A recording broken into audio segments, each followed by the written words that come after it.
this video, we will look at one of the fundamentals of 3D, moving object to create a layout. An important thing to know about working in 3D is that objects are positioned just like in the real world. They have horizontal, vertical and depth positioning represented by X, Y and Z coordinates. What is in front or in back is all relative to the view of the camera. Each dimension document is one scene or one virtual world where you can lay out objects.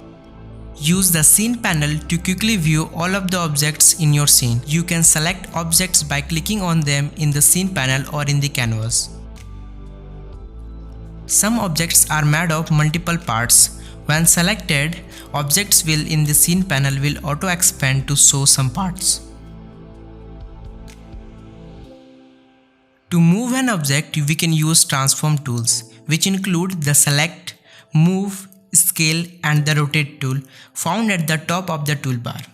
Let's start with the select tool. The select tool is the primary tool for arranging objects. You can activate it with the default shortcut V. Once the tool is activated, select an object in the canvas or a scene panel.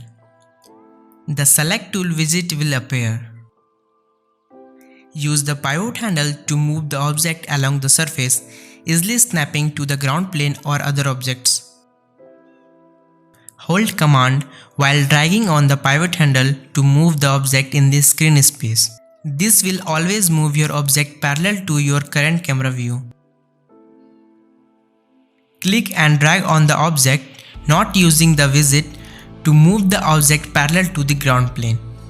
The other handles represent move, rotate and scale in all three axes. Green for Y, red for X and blue for Z. Use the arrow handles to move the object in each axis. Use the circle handles to rotate the object around each axis. And use the square handles to scale the object in each axis. You can also hold Shift to scale uniformly.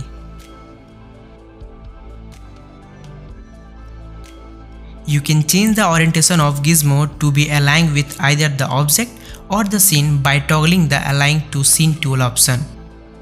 The shortcut to change the gizmo alignment is Q. This lets you move the object in many ways very quickly.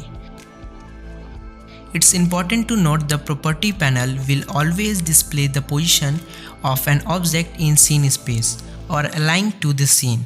The scene axis widget in the corner of the canvas can help you keep oriented between the properties panel and the scene. We hope this video has been helpful in showing how you can move objects around to create unique 3D layouts.